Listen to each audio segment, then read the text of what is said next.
Assalamualaikum warahmatullahi wabarakatuh. Salam sejahtera bagi kita semua.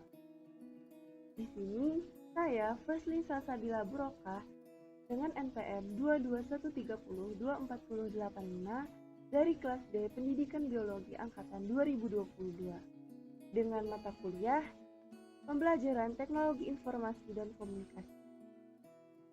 Saya akan mempresentasikan materi tentang bagian-bagian sel. Di sini, materi yang akan saya sampaikan yaitu bagian-bagian sel yang terdapat pada sel hewan dan sel tumbuhan. Bagian sel yang pertama yaitu dinding sel.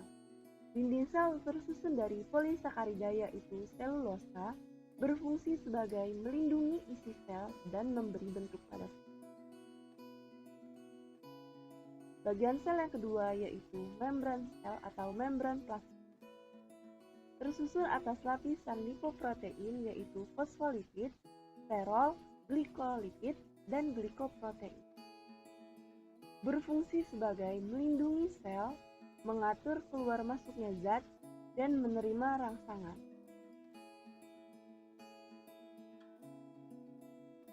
Bagian sel yang ketiga yaitu sitoplasma.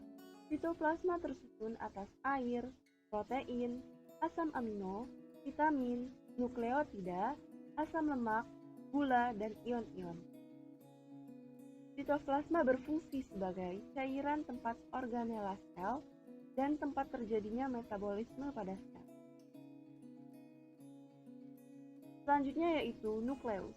Nukleus berfungsi mengendalikan seluruh kegiatan sel, terdiri dari membran nukleus, nukleoplasma, dan nukleolus.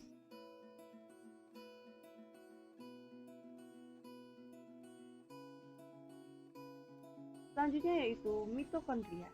Mitokondria memiliki membran ganda, memiliki pelipatan membran internal, terdapat DNA, ekstra kromosom.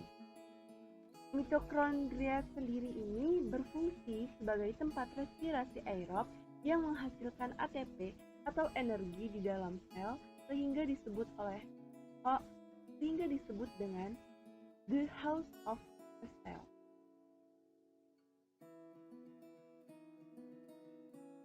Kloroplas. Kloroplas ini berfungsi sebagai tempat terjadinya fotosintesis. Kloroplas di sini memiliki membran ganda dan DNA ekstra kromosom. Organel sel ini hanya terdapat pada sel tumbuhan dan tidak terdapat pada sel hewan. Merupakan plastida berklorofil dan memiliki cairan yang disebut dengan stroma.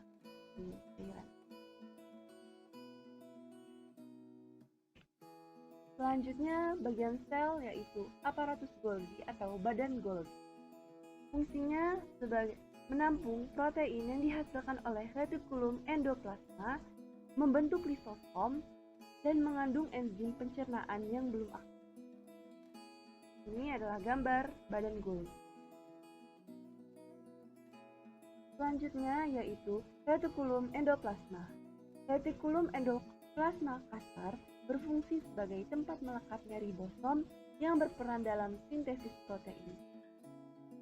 Ini retikulum endoplasma kasar.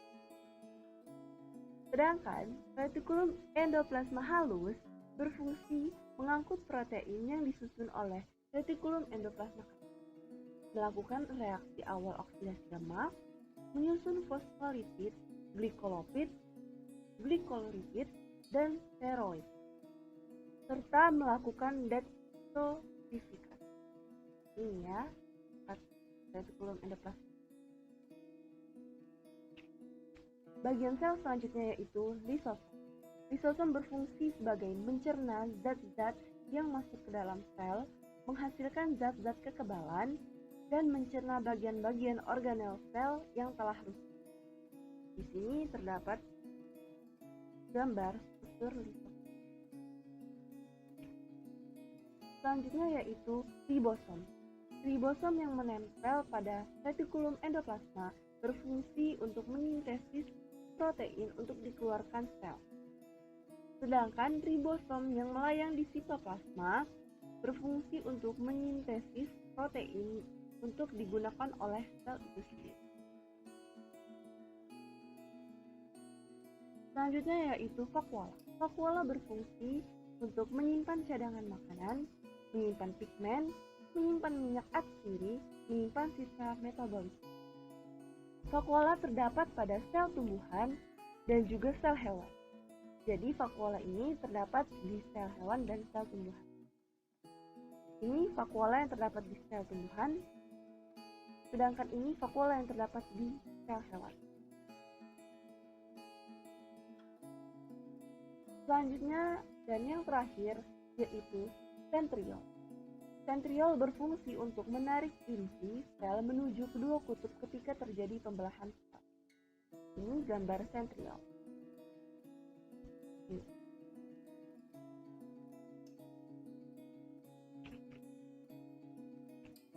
Terima kasih, sekian dari saya.